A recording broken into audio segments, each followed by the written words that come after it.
Assalamualaikum warahmatullahi ta'ala wabarakatuh. Alhamdulillahirabbil alamin. Wassalatu wassalamu ala asyrafil anbiya'i wal mursalin wa ala alihi wa sahbihi ajma'in. Subhanaka la ilma lana illa ma 'allamtana innaka antal alimul hakim. Ya alim, alimna min ilmika kama tarda bihi anna. Ya halim, khalliqna bi khuluqil hilmi wa haqiqna bi haqa'iqil ilmi. Allahumma alimna ma jahilna wa zakkirna ma nassina. Allahumma yassir wa la tu'assir wa tammim bil khair, amma ba'd. Qala Allah Ta'ala fi kitabil aziz ba'da a'udzu billahi minasyaitonir rajim. Bismillahirrahmanirrahim. Wa ja'at sakratul maut bil haqq. Dzalika ma kunta minhu tahid. Ketika mana datangnya saat sakaratul maut yang penuh dengan kebenaran. Dzalika ma kunta minhu tahid. Itulah masa yang sering kali kamu lari-larikan diri sepanjang kamu hidup di atas dunia ini. Yang dihormati pengurusi dan ahliatan kuasa penggerak, para asatizah, para alim ulama, ibu-ibu yang dikasihi sekalian. Pertamanya kita aturkan rasa syukur yang tak terhingga pada Allah di atas peluang sekali lagi kita diberi pada pagi yang baik ini untuk kita bercerita tentang mengenai satu peristiwa yang akan berlaku dalam hidup kita yang disebut dengan sakaratul maut. Tajuk ni merupakan tajuk yang jarang orang nak bercakap, kerana tajuk ni pun bunyi nama tajuk pun menakutkan. Kadang-kadang di kalangan kita sampai takutnya kita sehingga kan orang kita tak faham apa sakaratul maut. Kerana terlampau takut kita tak nak belajar.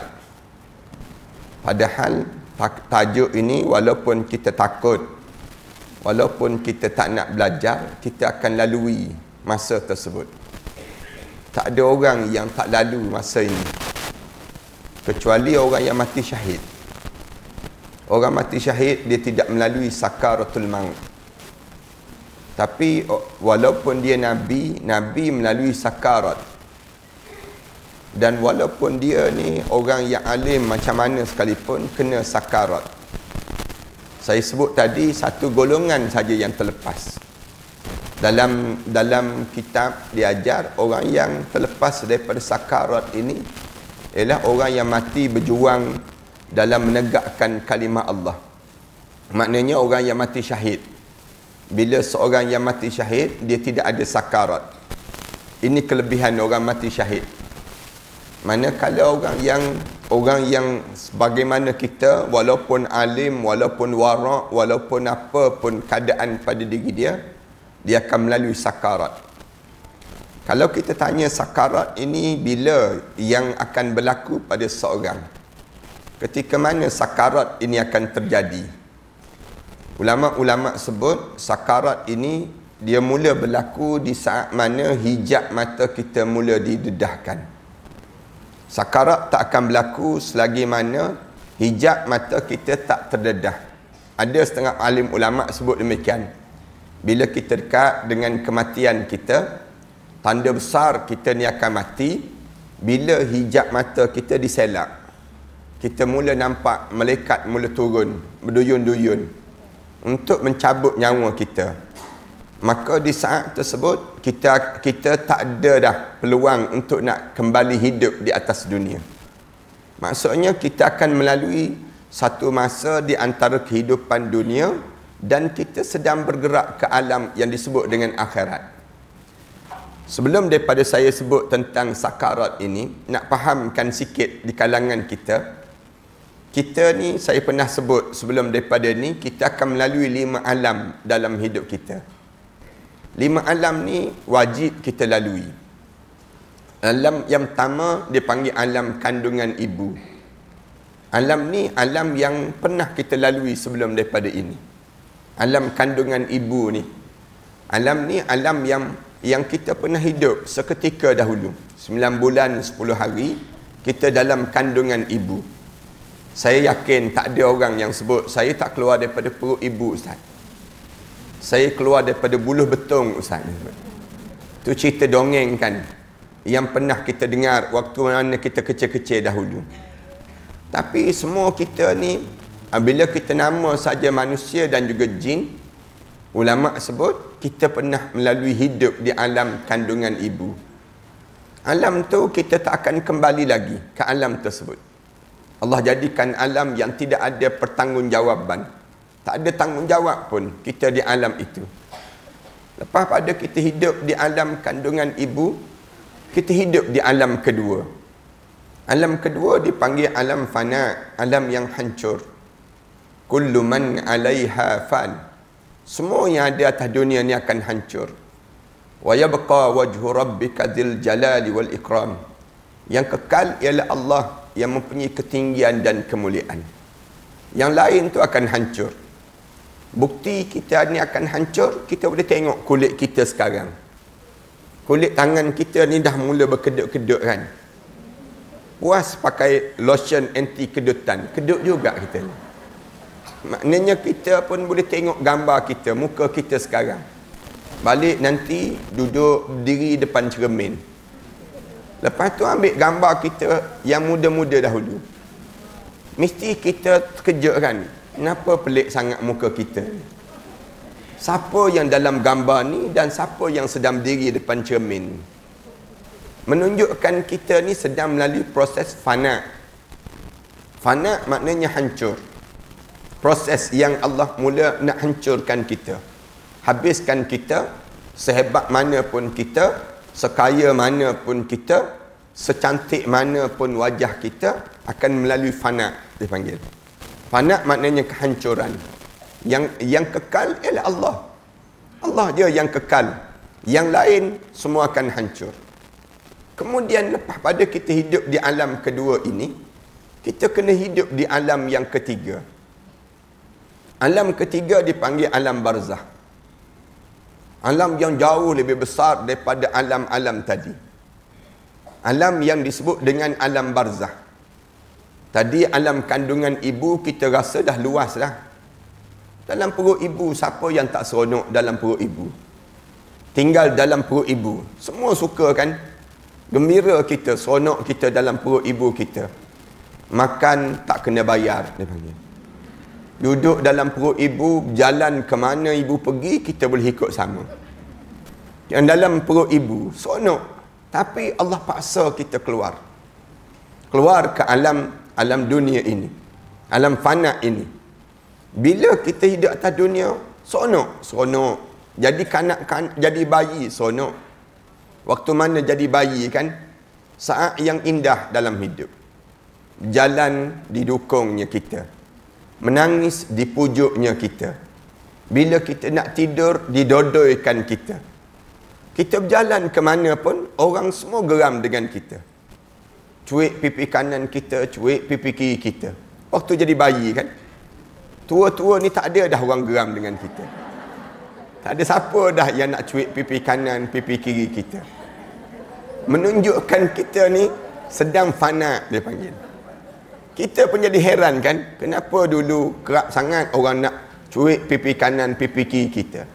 Sekarang tak ada dah orang nak cuik. Suami pun tak nak cuik dah.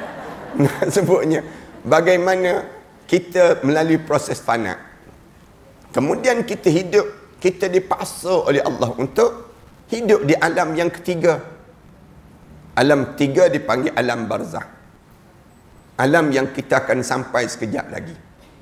Seketika lagi kita akan hidup di alam itu.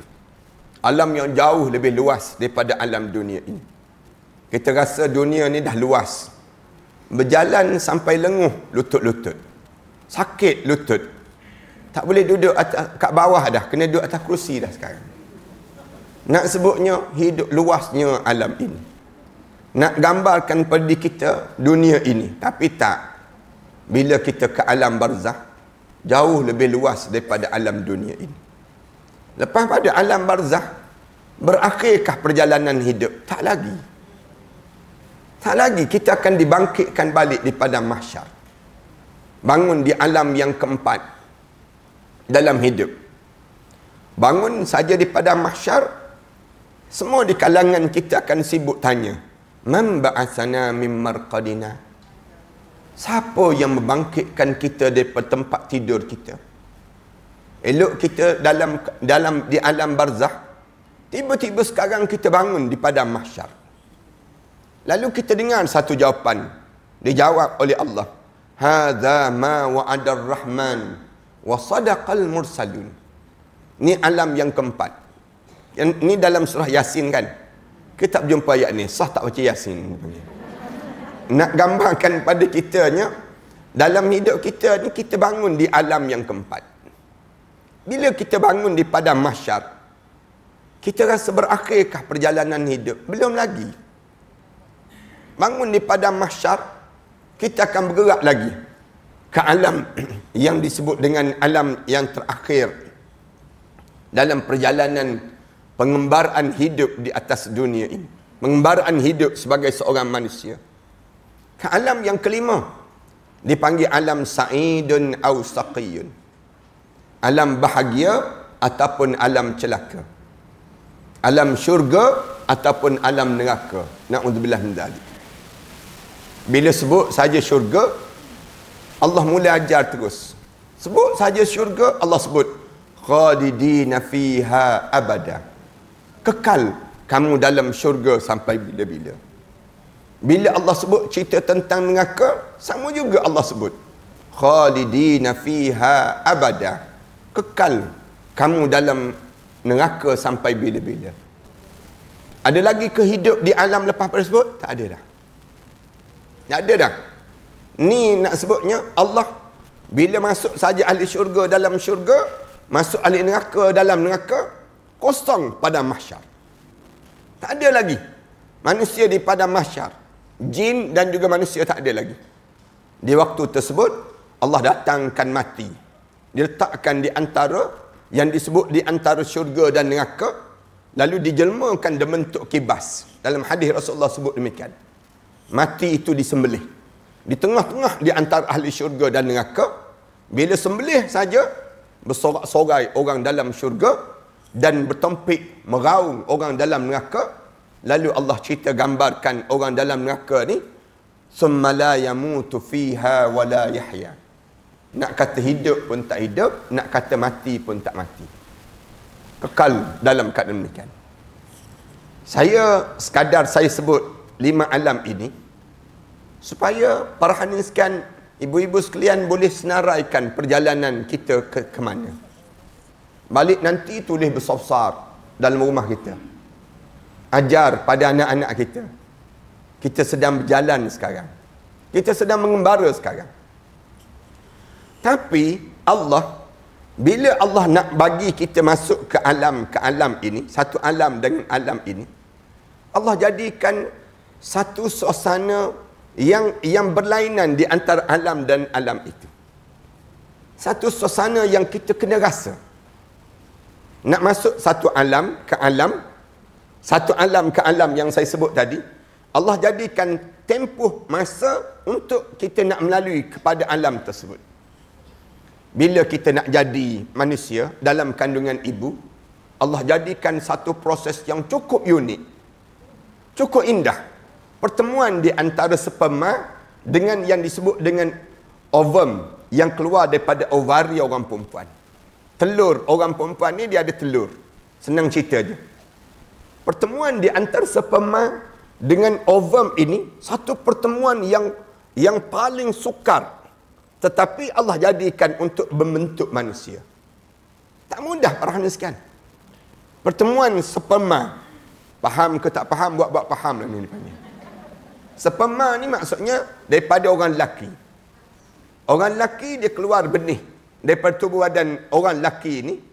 Paling tidak ada lebih kurang 40 juta ekor sperma. 40 juta ekor sperma ni hanya seekor saja yang berjaya ke depan. daripada 40 juta tadi yang nak terjadinya kita ini. Seekor saja. Seekor ni pun boleh masuk bahagian kepala, ekor tinggal kat luar. Allah jadikan. Yang lain tu jatuh terlentang tepi dinding, yang duduk macam-macam gaya. 40 juta yang lain. Paling-paling tidak disebut demikian. Tu pun pertemuan dengan ovum. Kalau perhatikan tengok dalam pertemuan begitu, unik sangat. Hebat sangat kuasa Allah. Padan yang tu pun cukup dah orang nak beriman kepada Allah. Doktor-doktor ni, kalau dia buat kajian betul-betul, dia tengok betul-betul, dia tahu Allah hebat kuasa Allah. Kerana pertemuan itu sukar. Berapa ramai doktor cuba cantum, tak jadi-jadi. Perhatikan tengok orang buat IVF. Orang buat yang berpuluh-puluh ribu, beratus ribu bayar untuk nak menemukan. Kemudian lepas pada temu tu, satu. Kemudian sangkut pula di dinding. Di dinding yang disebut dengan rahim orang perempuan ini. Nak suruh kekal kat situ. Allah Subhanahu wa taala gambarkan, waj'alnahu fi qararin makin.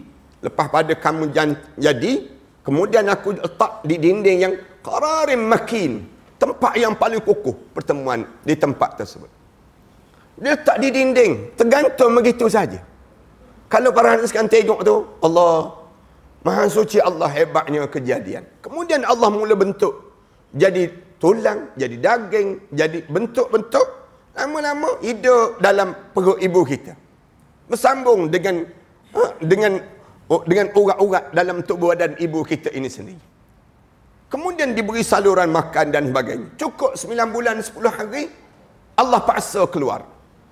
Allah mula paksa. Bukan yang keluarkan kita mana-mana bidan. Bukan yang keluarkan kita mana-mana doktor, tidak. Tapi Allah sebut, wallahu akhrajakum min butuni ummahatikum la ta'lamuna syai'a. Dan aku paksa kamu, dan aku yang keluarkan kamu daripada perut ibu kamu dalam keadaan kamu tak tahu apa-apa. Ini dinamakan proses kelahiran.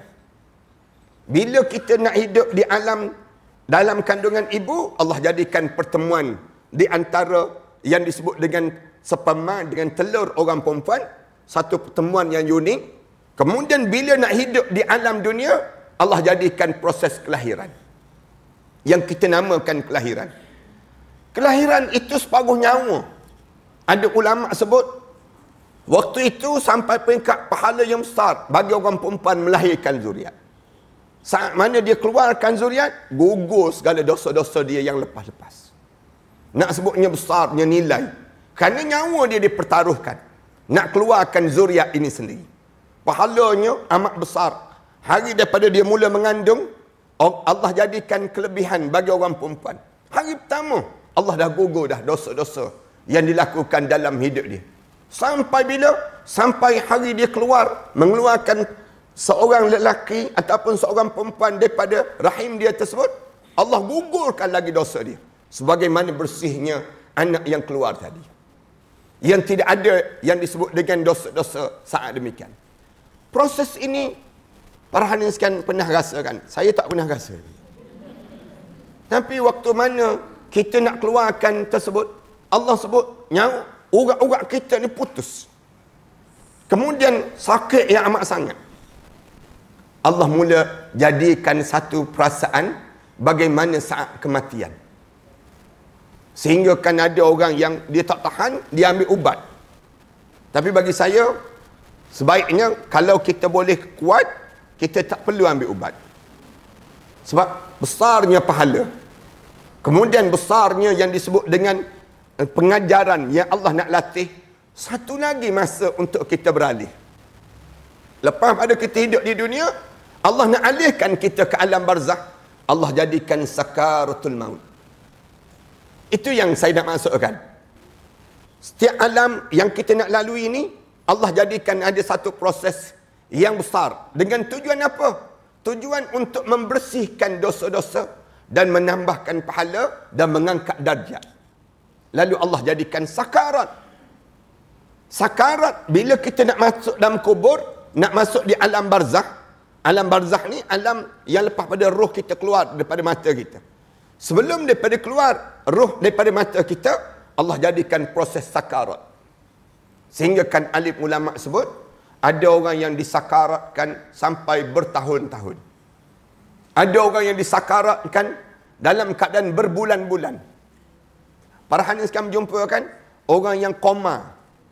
Koma dia tu dah 2 tahun koma. Kita nama koma, tapi sebenarnya dalam Islam dia dianggap sakarat. Dia dianggap sakarat. Kita namakan dia sedang ditidur. Kan ada orang yang bila nampak oksigen tak berapa banyak dah, lalu doktor cadangkan, tuan perlu untuk ditidurkan. Kononnya, sebenarnya tak. Dia sedang nak melalui sakarat. Dia bukan untuk ditidurkan. Ramai mana orang yang tidur, kemudian dia tak bangun-bangun dah. Menunjukkan dia melalui sakarat. Berbeza-beza individu, berbeza-beza amalan seorang, lalu Allah jadikan masa sakarat. Kalau kita tanya sakarat ni, sikit lagi saya nak sebut.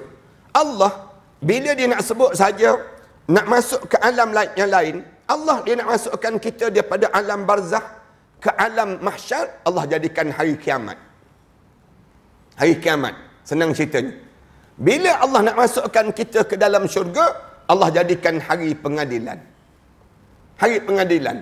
Yang ni dipanggil proses hari-hari untuk kita nak lalui 5 alam tadi, Allah jadikan masa-masa tersebut. Lalu kalau kita tanya proses yang kita nak bincangkan pada pagi ni, sakarat ni, kenapa Allah jadikan sakarat? Ulama-ulama jawab, kerana Allah nak angkatkan darjat seseorang. Allah nak hapuskan dosa seseorang. Satu siapa yang melalui sakarat, pesan betul-betul pada keluarga dia. Ingat, jangan bebankan saya. Jangan menyusahkan saya waktu mana saya melalui sakarat. Kadang-kadang saya bila melalui sakarat, kalian jangan menyusahkan saya. Maksud menyusah apa dia? Kalian mempercepatkan kematian saya. Jangan jadi demikian. Biar lambat sikit kematian ini. Kenapa? Selama mana kita melalui sakarat, selama itulah pahala kita dapat. Selama mana kita melalui sakarat, sebanyak itulah kafarah Allah sedang kafarahkan dosa kita. Kerana sakarat ni, dia belum lagi masuk di alam kematian. Dia melalui sakarat. Sakarat ni masih lagi ada pahala yang Allah sediakan. Dan Allah masih lagi bagi peluang pada kita untuk dinaikkan darjat di sisi Allah. Lalu kita pesan pada keluarga kita, jangan kalian mempercepatkan dan menyusahkan saya untuk saya menghadap depan Allah. Yang ni perlu dipahami di kalangan kita. Sebab ramai di kalangan kita, dia kesian. Dia kata, kesian dia dah otak dia dah mati dah.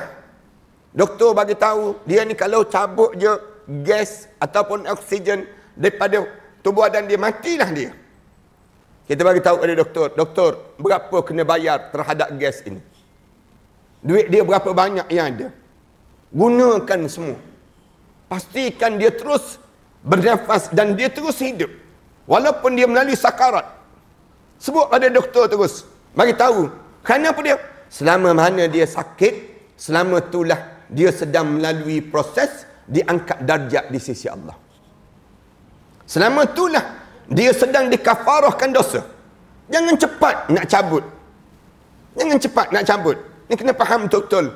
Ni proses. Orang kita, dia kata kesian ustaz. Dia kesian. Jadi oleh kerana doktor pun kata dia tak boleh hidup dah. Kalau dia hidup pun, dia koma begitulah pada diri dia. Kita kata, walaupun dia hidup itu pahala. Mati itu, bila mati, habislah pahala dia. Habislah ruang pahala dia. Duit dia banyak kan? Dia cari harta banyak kan? Gunakan duit-duit dia ni tersebut. Kalau perlu gadai tanah, perlu jual rumah, perlu apa pun untuk memastikan dia terus bernafas. Kerana saat dia bernafas, itu pahala pada diri dia. Dan itu kafarah dosa dia. Dosa. Dan bila kafarah dosa, maka di waktu itu Allah akan sedang angkat darjat dia setinggi mungkin di saat demikian. Ini kena faham konsep ni di kalangan kita mulai daripada hari ni lah. Kerana sakarat itu berbeza-beza orang, berbeza-beza keadaan yang akan dilalui. Ada orang yang dia tengah-tengah ketawa, ha ketawa. Tiba-tiba malaikat maut diri depan muka dia. Ada orang jadi demikian. Ada orang tengah bawa kereta, seronok dia, pasang lagu Hai Hai Bye Bye misalnya contoh. Tengah seronok dia. Tiba-tiba bye bye sungguh dia. Diri malaikat maut di atas steering kereta dia. Di saat itu dia tergamam. Ada orang tengah khutbah Jumaat. Ada orang tengah khutbah Jumaat. Dia sebut man qala la ilaha illallah fi akhir umrihi dakhalal jannah. Dia pun la ilaha illallah. Meninggal dunia terus. Kan kita tengok dalam yang disebarkan ini. Ini sakarat. Sakarat maksudnya apa dia? Memulakan pengembaraan perjalanan untuk ke alam barzakh. Nak melalui yang disebut dengan ke alam barzakh. Dan masa Allah ubah di kalangan kita berbeza-beza. Yang saya sebut tadi, ada yang setahun masa dia, ada yang jarak dia sebulan, ada yang masa dia 1 hari, ada yang masa dia 1 jam, ada yang masa dia 10 minit. Masa dia melalui, kita nampak di atas dunia, tapi masa itu Allah telah ubah menjadi masa-masa yang panjang dalam hidup dia. Allah ubah sebagaimana kita tidur.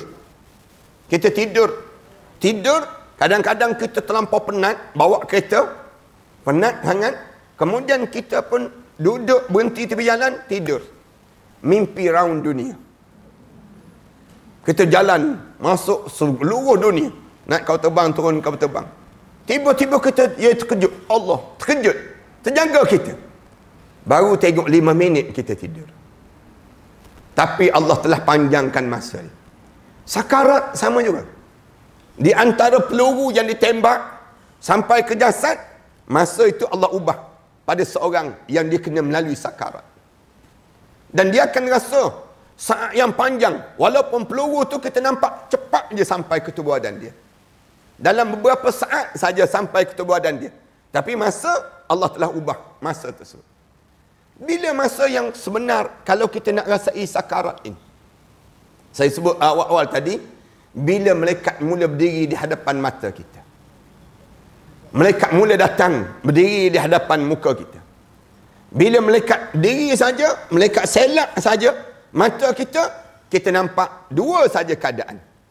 2 saja keadaan yang akan berlaku. Satu yang disebut dengan malaikat yang berjubah putih, berbau wangi, dalam keadaan semerbak, tampan, dalam keadaan yang badan yang tegak, yang mula datang berdiri depan muka kita, mula bagi salam pada diri seseorang. Dalam hadis Rasulullah cerita demikian.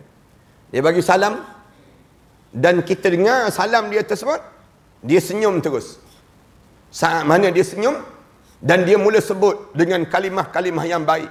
Lalu dia sebut, tiada lagi nikmat-nikmat yang kamu kecapi di atas dunia ini.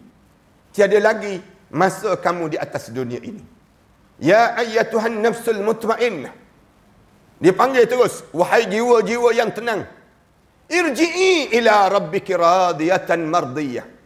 Pulanglah kamu kepada keredaan Allah yang penuh dengan ketenangan dan keredaan Allah pada kamu, dan kamu redha pada ketentuan Allah. Fadkhuli fi ibadi. Masuk kamu di kalangan hamba-hambaku. Wadkhuli jannati. Dan masuklah kamu dalam syurga Allah Subhanahu wa taala. Terbayang dia tunjuk terus tempat dalam syurga Allah. Waktu itu kita nampak tempat kita. Nampak terus tempat. Tempat tu nampak terus tempat dalam syurga. Bila nampak tempat dalam syurga, saat tersebut roh kita mula berkumpul di hujung kaki. Tenang je mula bergerak di hujung kaki masing-masing. Mula berkumpul, Rasulullah sebut, bagaikan air yang tak bercampur dengan minyak. Minyak yang tak bercampur dengan air. Dia akan berkumpul di hujung kaki masing-masing. Datang, masing-masing mula bagi salam di antara satu sama lain. Ruas-ruas tu badan kita ni, waktu mana kematian dah sampai, masing-masing mula bagi salam. Assalamualaikum, Assalamualaikum, Assalamualaikum. Sebut salam yang terakhir kita akan berjumpa di akhirat. Kita akan jumpa di akhirat. Masing-masing mula sebut. Demikian kerana masa tersebut semakin berakhir untuk perjalanan hidup di atas dunia ini sendiri. Saya ringkaskan saja yang cerita tentang ini dan kita detailkan dalam pengajian yang lain, insya-Allah. Dalam cerita yang lain, yang kalau kita nak detailkan yang ni panjang sangat masa ni. Tapi saya nak sebut satu lagi wajah yang datang ialah wajah yang hitam menakutkan, menggerunkan, dan tak ada siapa yang memadai dengan melihat wajah yang menakutkan ini, menjadikan hilang segala nikmat yang pernah kita kecapi di atas dunia. Tengok yang disebut dengan malaikatul maut. Malaikat-malaikat maut yang menakutkan dan mengerikan. Hadis Rasulullah tu cerita panjang tentang perkara demikian. Yang ini kena kita belajar dalam kitab yang disebut dengan Tazkirah fi Ahwal Maut. Kita kena belajar khusus dalam bab ini. Bagaimana wajah malaikat maut. Dia mula berdiri di hadapan muka kita. Bau yang busuk, yang menakutkan. Dia sebut, dia istihan terus. Aku cari setitik air untuk kamu telan, sudah tidak ada. Tidak ada salam untuk kamu. Aku cari sepatah perkataan yang keluar daripada mulut kamu, sudah tidak ada. Aku cari rezeki kamu, semua sudah tidak ada. Wahai roh, sila keluar daripada jasad. Sebut keluar tengking tersebut, terus berlari roh-roh ini. Roh dalam tubuh badan ini lari bertempiaran. Sampai Imam Qurtubi disebut dalam kitab dia, dia kata, sehingga nampak merah kemerahan di liang-liang roma kami. Bila ditengking saja, wahai roh, sila keluar daripada jasad ini. Waktu itu, syaitan mula datang. Syaitan datang mula membayangi keadaan-keadaan yang menakutkan dan menggerunkan. Kemudian terus malaikat mula masuk. Duyun-duyun malaikat masuk.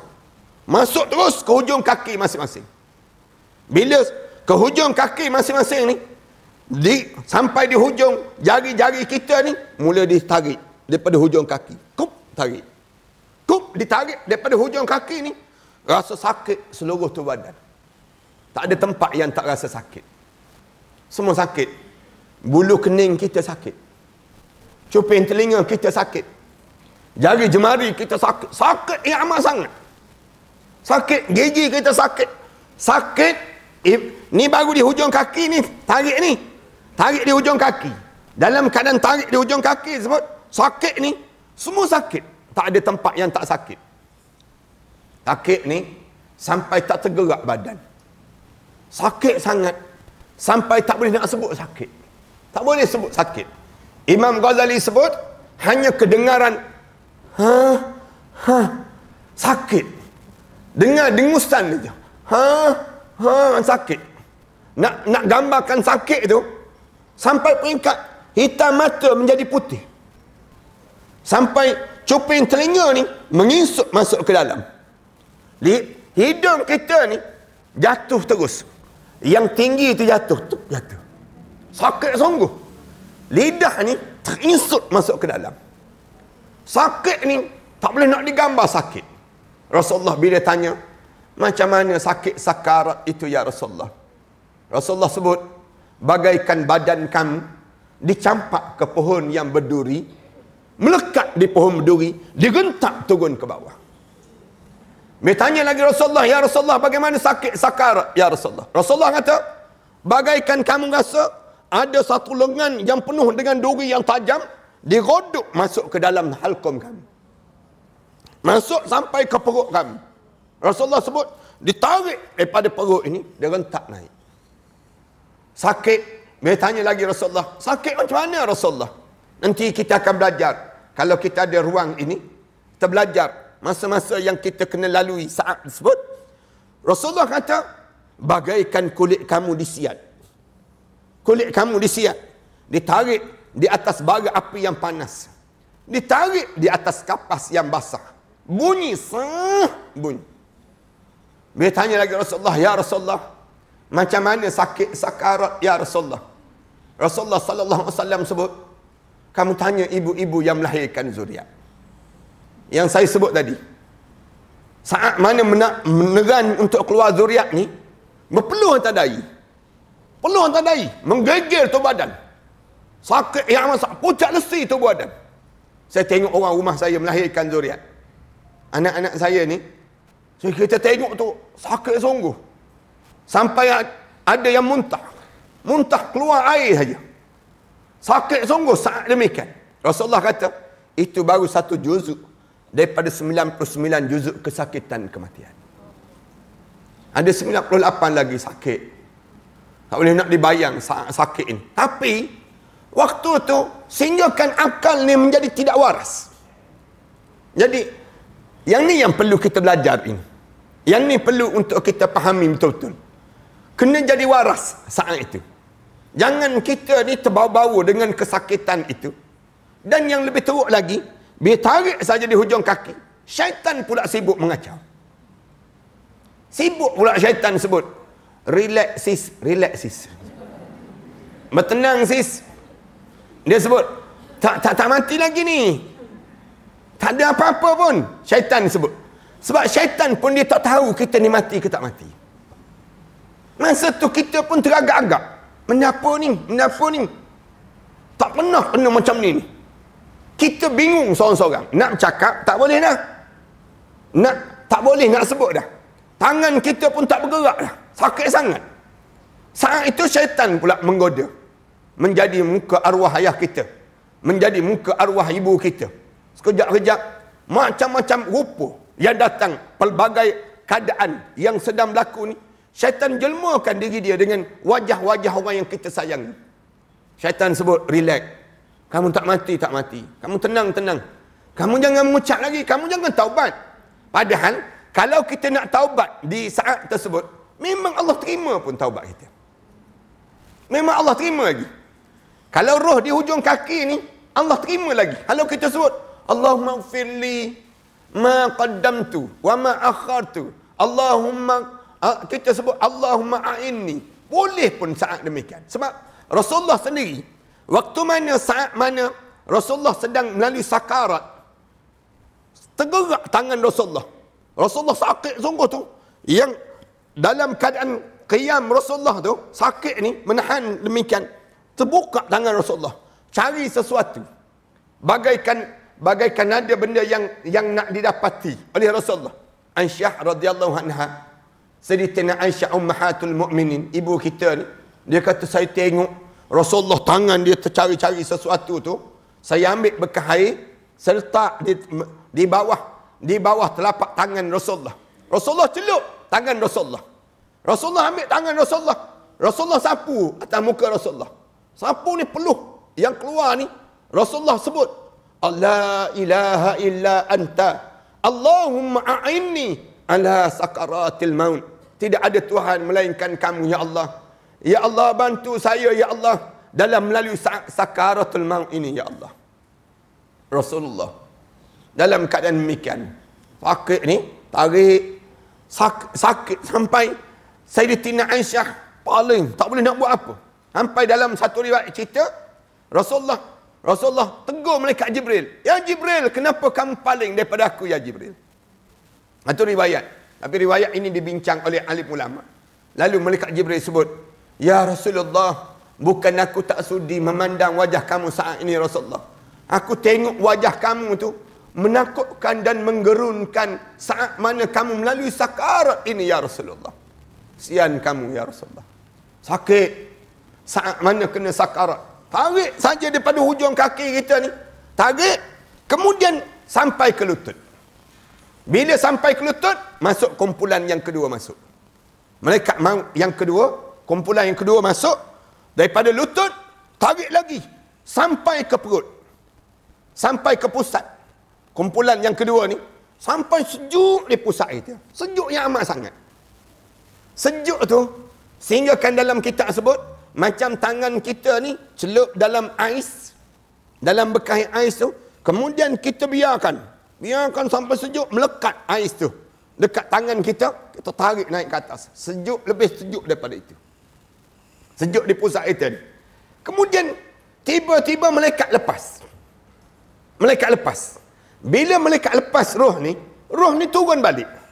Roh ni, ingat ya, lepas pada ni ibu-ibu ingat ni, masa yang ibu-ibu dan saya akan lalui, dia terlepas.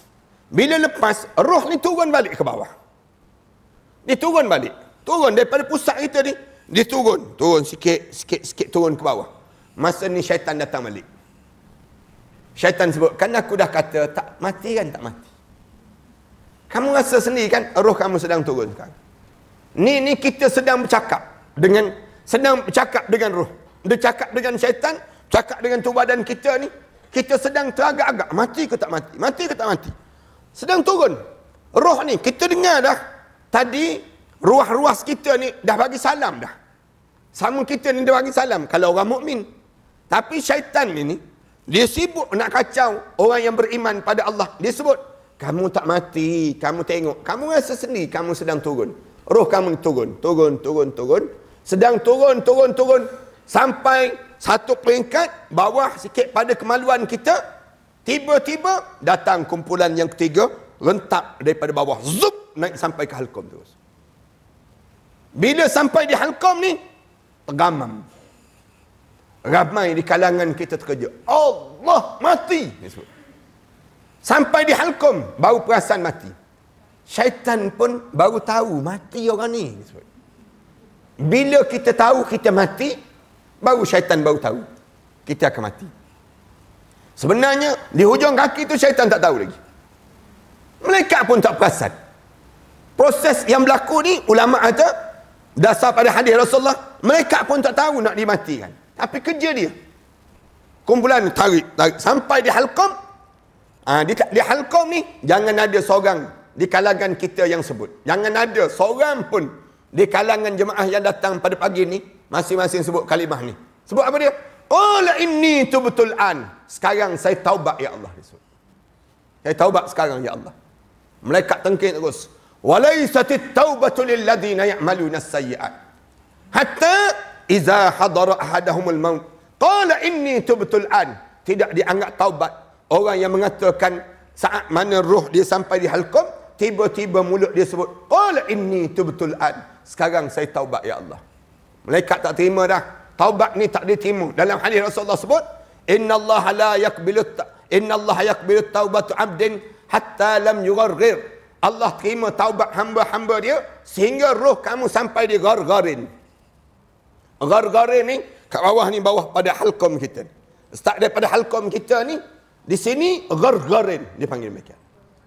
Bila sampai di sini saja, taubat dah tak ada, tak diterima di sisi Allah. Ada dua masa kan taubat tak diterima di sisi Allah.